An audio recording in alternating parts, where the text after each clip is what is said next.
नमस्कार साथियों, स्वागत है आप सभी का द विद्यांजलि पर। मैं हूं जगदीश यादव। आप है हमारे साथ एक ऐसे टॉपिक पर चर्चा करने के लिए जिसमें हम एसिड और बेस के बीच रिएक्शन या एसिड और बेस से कैसे हम साल्ट बनाते हैं, इसके बारे में हम लोग सीखेंगे और कुछ एक्सरसाइज को भी हम सॉल्व करेंगे। आज जो हमारा मेन मोटो है, जो हमने लास्ट 3 क्लासेज में पढ़े हैं, उसको हम एक्सरसाइज के तरीके से उसे हम रिवाइज करते हुए आगे कुछ एक्सरसाइज करेंगे।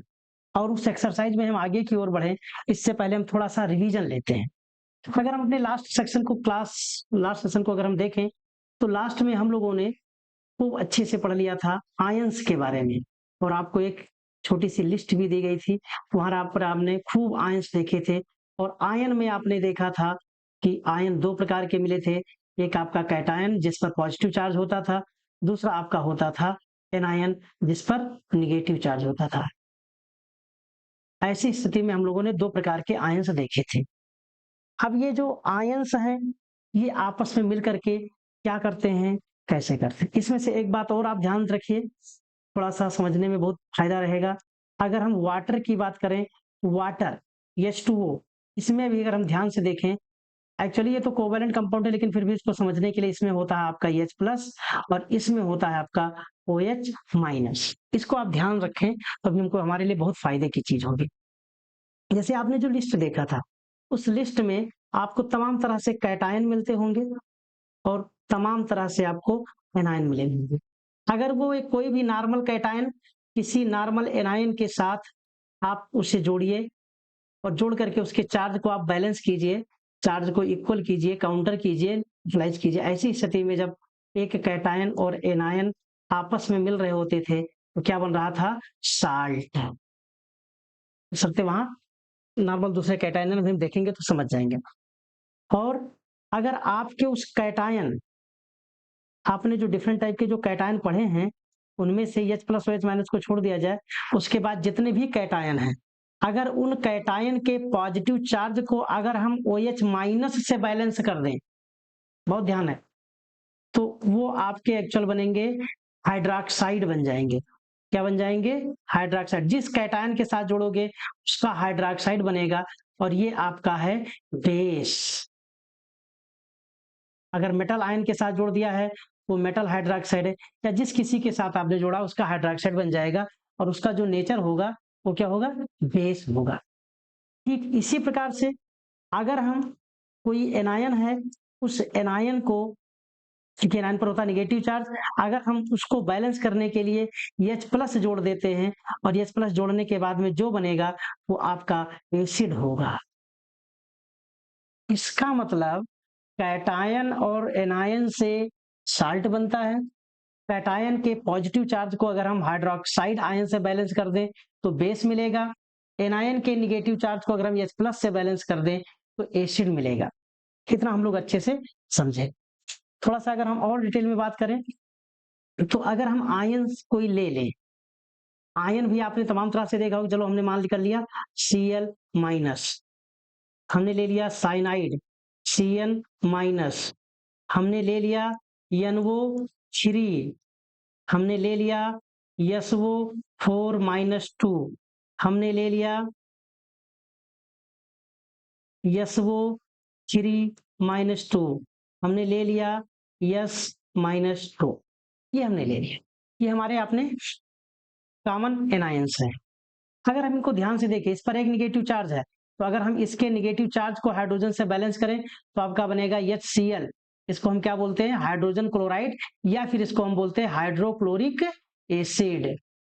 Hydrochloric acid.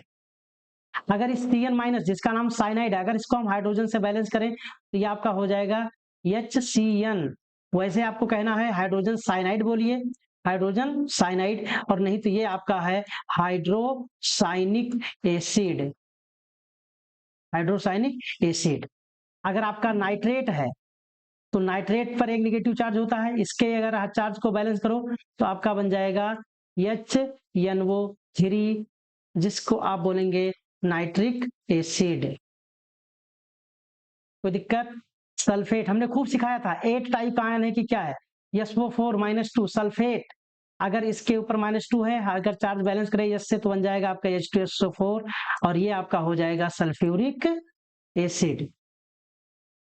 ठीक है, अगर हम देखें SO3-2 इसका नाम देखेंगे सल्फाइट आइट यानी अस एसिड बनेगा। इससे अगर देखेंगे इसका चार्ज बैलेंस होगा 2 हाइड्रोजन से, फार्मूला आपका होगा H2SO3 और आप इसे बोलेंगे सल्फ्यूरस एसिड। सल्फ्यूरस एसिड आपका S-2 सल्फाइड आयन, इसके चार्ज को अगर आप हाइड्रोजन से बैलेंस किया, ये आपका हो गया हाइड्रोजन सल्फाइड। क्या बोलेंगे इसे हम? Hydrogen sulphide. और अगर हम एसिड के रूप में बोलना चाहें तो इसका नाम हो जाएगा हाइड्रोसल्फ्यूरिक एसिड। बहुत इंपॉर्टेंट, हाइड्रोसल्फ्यूरिक एसिड। इस तरह से अगर मैं किसी एसिड के नाम की बात करता हूं तो एसिड के नाम में आपको जो ध्यान देना है वो एनायन कौन सा है। एसिड में आप क्या ध्यान देंगे कि उसमें एनायन कौन सा, जैसे sulphuric acid sulphate, hydrochloric acid chloride, जिसे यहां देख रहे हैं sulphuric acid sulphate, nitric acid nitrate. Important बात, अगर मैं एसिड की बात करूं तो एसिड पर आप ध्यान दीजिए कि उसमें एनायन कौन सा है। ठीक इसी तरह से अगर हम बेस पर बात करें तो बेस में आपका कैटायन कौन सा है। आप समझ चुके हैं कि कैटायन के पॉजिटिव चार्ज को हम बैलेंस करेंगे OH- से तो बेस बनेगा, एनायन के निगेटिव चार्ज को बैलेंस करेंगे हम H+ से तो एसिड बनेगा। ये हम लोगों ने अब तक के डिस्कशन में समझ लिया है, हालांकि लास्ट क्लास में हम लोगों ने इसे बहुत डिटेल में समझा था। और फिर इसके आगे अगर हम बढ़ें तो हम कोई एक एसिड लेते हैं, कोई एक बेस लेते हैं, फिर इसको हम समझने की कोशिश करेंगे। चलो हम देख, सबसे पहले एक एग्जांपल ले लेते हैं आपका अपना बहुत प्यारा सा एग्जांपल है HCl हाइड्रोक्लोरिक एसिड। फिर आप ले लेते हैं दूसरा सोडियम हाइड्रोक्साइड यानी ये OH। आप इस रिएक्शन को ध्यान दें तो अभी आप जाने थे OH- होता है और H+ होता है, तो इसका प्लस उसके माइनस के साथ, उसका प्लस उसके सही, इसका एक दूसरे के साथ कनेक्ट करो, इसका H+ इसके OH- के साथ चला जाएगा और आपका बन जाएगा H2O और आपका बनेगा Na और Cl। ध्यान दें ये जो आपका NaCl बना है इसको हम बोलेंगे साल्ट। कोई दिक्कत? अब साल्ट में आप ध्यान दीजिए, साल्ट में जो आपका Na है वो कहां से आया है? NaOH से, यानी ये बेस से आया है। कहां आया है? बेस से। अगर आप Cl की बात करो तो Cl आपका आया है आपके एसिड से। तो आप जब भी देखें, जब भी कोई साल्ट मिले तो उस साल्ट में देखिए एक पार्ट होगा जो एसिड से आया है, एक पार्ट है जो बेस से आया है। जो एसिड से आया है वो एक्चुअली आपका एनायन होता है जिसे आप एसिड रेडिकल बोलते हैं। क्या बोलते हैं? Acid radical. एक आपका है जो बेस, बेस से जो आने वाला पार्ट होता है वो आपका कैटायन होता है, कैटायन जिसे कि हम बोलते हैं बेसिक रेडिकल। समझ पा रहे हैं हमारी बात?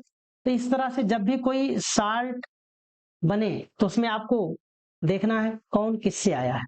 जब भी कोई, अब हम समझ गए, जब भी कोई एसिड अगर बेस के साथ रिएक्शन करता है तो एसिड से आपको मिलेगा H+, बेस से आपको मिलेगा OH-। तो H+ और OH- आपस में रिएक्शन करके H2O यानी कि वाटर बना लेंगे और बाकी जो दूसरे कैटायन और एनायंस हैं वो आपस में मिलकर के साल्ट बना लेंगे। अगर मैं कोई रिएक्शन लिखूं, अगर मैं उसमें पूछूं किसमें कौन सा साल्ट बनेगा तो तुरंत आप एसिड से H+ निकाल दो, बेस से OH- निकाल दो, उसके बाद जो कैटायन एनायन आपको मिले उनको आप आपस में कनेक्ट कर दीजिए, उनके चार्ज यानी उनके वैलेंसी को आप सेटिस्फाई कर दीजिए और फिर जो आपका कंपाउंड बनेगा वो आपका साल्ट होगा। जैसे अगर हम कुछ एग्जाम्पल लेकर के बात करें तो एग्जाम्पल हम ले लेते हैं कि जैसे हम रिएक्शन करवाए हैं कैल्शियम हाइड्रोक्साइड से, फार्मूला क्या होगा आप लिख लेते हैं आराम से, खूब, मुझे बताने की कोई जरूरत नहीं है। फिर हमने रिएक्शन करा दिया H2SO4 से। आप ध्यान दीजिए, यहाँ से 2 OH, यहाँ से 2 H2, ये दोनों आपस में मिलकर के क्या बना लेंगे, 2 H2O, N2 molecule of water. और फिर इसके बाद यहाँ पर आपको मिलेगा कैल्शियम, और यहाँ से यानी यहाँ से आपको क्या मिला, OH चला गया, तो यहाँ पर बचा आपका Ca+2। यहाँ SO4 मिलेगा, जिसका आप चेक करेंगे इसको होता -2, तो Ca+2 और SO4-2 चार्ज दोनों के इक्वल हैं, कुछ करने की आपको कोई जरूरत नहीं है। ऐसे अगर हम कुछ दूसरा ले लें, जैसे हमने ले लिया है मैग्नीशियम हाइड्रोक्साइड, मैग्नीशियम हाइड्रोक्साइड, और फिर इसका रिएक्शन हम करा रहे हैं HCl से। तो यहाँ पर क्या होगा, H और OH आपस में मिलकर के क्या बना लेंगे, वाटर, यानी H2O। फिर आप देखोगे यहाँ पर आपका Cl है, यहाँ पर आपका Mg है। आप जानते हैं Mg के ऊपर चार्ज होता है +2 और Cl पर होता है 1-, चार्ज बैलेंस करेंगे तो आपका बन जाएगा MgCl2। अगर इसमें रिएक्शन को आप बैलेंस करना चाहते हैं तो आप देखोगे यहाँ 2 बार Cl आ गया, तो आप HCl को आप क्या कर दें 2, और यहाँ से आपको मिलेगा 2H+, यहाँ से आपको मिलेगा 2OH, आपका बन जाएगा 2H2O। इसको हम लोग रिएक्शन बैलेंस करने में और डिटेल में सीखेंगे। तो इसी तरह से हम लोग एसिड, बेस और साल्ट को समझेंगे, इनके बीच रिएक्शन कराएंगे, तो कौन सा साल्ट बनेगा, किस किस एसिड के रिएक्शन से कौन सा साल्ट बनेगा, इसको आज हम इस लेक्चर में सीखेंगे। और इस लेक्चर क्या, ये हमारा एक एक्सरसाइज टाइप का ये हमारा वीडियो है, तो इसमें हम आगे बढ़ें। अब आगे जो बढ़ेंगे वो हमारा डिस्कशन होगा, किससे, क्विज से होगा। आपको कुछ एमसीक्यू टाइप के क्वेश्चन दिए जाएंगे, और वो जो आपके एमसीक्यू टाइप के जो क्वेश्चन है उन्हीं को हम लोग सॉल्व करेंगे, उनको हम लोग देखेंगे और उन्हीं को हम लोग इस क्विज को आप ध्यान से देखिए, और जैसा कि अभी आपको बताया गया है उसके अकॉर्डिंग आप सोचिए, और सोचने के बाद में आप इसका आंसर दीजिए। अगर आप देख रहे होंगे तो HCl, हाइड्रोक्लोरिक एसिड का नाम, यानी हाइड्रोक्लोरिक एसिड का formula HCl, sodium hydroxide NaOH, hydrochloric से मिलेगा आपको Cl, दैट इज क्लोराइड।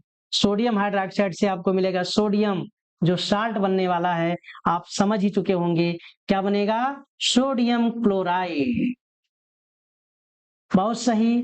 अगला question, sulphuric acid, sulphuric acid की अगर हम बात करें तो सल्फ्यूरिक एसिड में जो आपका एनायन है, जो आपका ऋणायन है वो आपका सल्फेट SO4-2, कॉपर हाइड्रोक्साइड में जो धनायन है वो है आपका कॉपर+2, दोनों आपस में रिएक्शन करेंगे, यहाँ से कॉपर, सल्फ्यूरिक से सल्फेट, आपस में मिलकर बना लेंगे कॉपर सल्फेट। कोई दिक्कत। नाइट्रिक एसिड में आपको मिलेगा नाइट्रेट, पोटेशियम में आपको मिलेगा पोटेशियम, कंपाउंड आपका बनेगा पोटेशियम नाइट्रेट। हमें लग रहा है आपको बहुत अच्छे से समझ में आ रहा है। अगर आपको ये अच्छे से समझ में नहीं आ रहा है तो आप इसे वीडियो को देखिए, या थोड़ा सा पीछे जाकर के दोबारा एक बार सुनिए फिर आइए। हाइड्रोक्लोरिक एसिड आपको मिलेगा HCl, कैल्शियम क्लोराइड, CaOH का होल ट्वाइस, यहाँ से आपको मिलेगा कैल्शियम, यहाँ से आपको मिलेगा क्लोराइड, कंपाउंड आपका बनेगा कैल्शियम क्लोराइड। हम समझ रहे हैं कि आप बहुत अच्छे से समझ पा रहे होंगे। ऐसे में सल्फ्यूरिक एसिड से सल्फेट, मैग्नीशियम हाइड्रोक्साइड से मैग्नीशियम, कंपाउंड आपका बन चुका होगा मैग्नीशियम सल्फेट। हमें लग रहा है कि आप लोग बहुत अच्छे समझ गए होंगे। अब अगला क्वेश्चन आप देखें, आप वीडियो को पॉज कीजिए और आप इसका आंसर देने की कोशिश करें। नाइट्रिक एसिड और लिथियम हाइड्रोक्साइड आपका कंपाउंड बन चुका होगा लिथियम नाइट्रेट।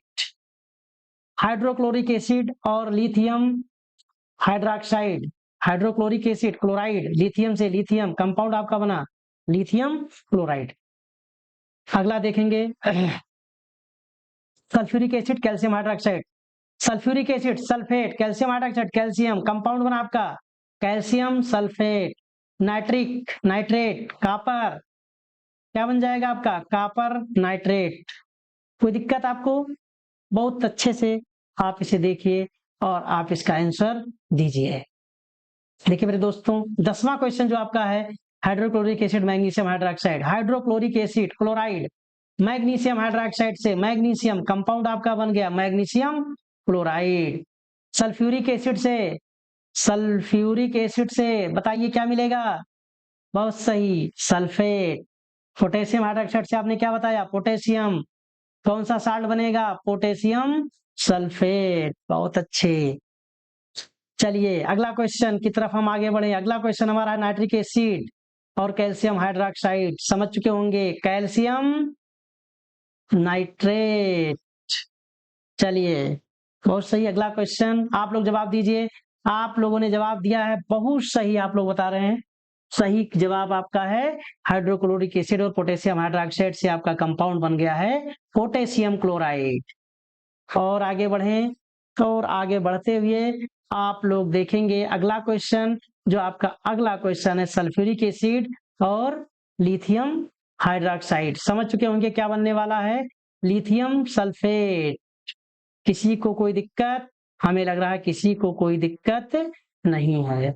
अगला क्वेश्चन है नाइट्रिक एसिड और सोडियम हाइड्रोक्साइड। बहुत धूमधाम से nitric acid nitrate, sodium hydroxide sodium nitrate. हमें लग रहा है कि आप लोग बहुत अच्छे से समझ चुके हैं। अब ये हमारा जो क्वेश्चन नंबर 16, 17 और 18 है, इसका आंसर आप कमेंट बॉक्स में दीजिए। आपको समझ में आया हो तो भी आप अपने रिप्लाई दीजिए, और जिसको भी आप जरूरतमंद समझते हैं उस बच्चे तक इसे पहुंचाइए। हम ये जो सीरीज लेकर के आए हैं, हम बेसिक लेवल से अभी शुरू कर रहे हैं। ये जो हमारा फाउंडेशन यानी जो ब्रिज कोर्स है, इस ब्रिज कोर्स में हम आपको केमिस्ट्री की एबीसीडी हम आपको जोड़ने की कोशिश कर रहे हैं। इसीलिए हमने इसको क्या कहा, ब्रिज कोर्स। आपको हम केमिस्ट्री से जोड़ने की कोशिश कर रहे हैं, और ऐसी कोशिश में हम कितना सफल होते हैं ये आपकी मेहनत और हमारी मेहनत बताएगी। तो ये 3 आपको आंसर देने हैं कमेंट में। साथ ही साथ जितने भी इसमें साल्ट मिले उनका फार्मूला लिखना है और उनसे रिलेटेड समीकरण भी लिखना है, क्योंकि अब आप सीखने के लिए तैयार हैं और हम भी कोशिश करेंगे कि आप इसे अच्छे से सीखें। क्योंकि हम यहाँ केमिस्ट्री ना तो पढ़ाने आए हैं और ना आप पढ़ने आए हैं, हम लोग यहाँ केमिस्ट्री सीखने के लिए आए हैं। तो बस आज के लिए इतना ही। बहुत बहुत धन्यवाद। थैंक यू, शुक्रिया और धन्यवाद। इसके लिए जो फुटप्रिंट्स है उस फुटप्रिंट को भी बहुत सादर धन्यवाद, उन्होंने इतना वैल्यूएबल कंटेंट हमको दिया है तैयार करके। बहुत बहुत धन्यवाद, बहुत बहुत धन्यवाद। हाँ एक बात और है, आप लोगों जो लिस्ट है आयन की, उस लिस्ट को आप लोग जरूर नोट कर लें, और नोट करने के बाद में उसे आप तैयार भी कर लें, और तैयार कर लें। तैयार करने का मतलब क्या, उसको आप 2-3 बार लिख लें। उसकी प्रिंट आपकी स्टडी टेबल पर, आपके बैग में और आपकी केमिस्ट्री के नोटबुक में, इन सब में होना चाहिए। चलिए बहुत बहुत धन्यवाद, बहुत बहुत धन्यवाद। Thank you very much.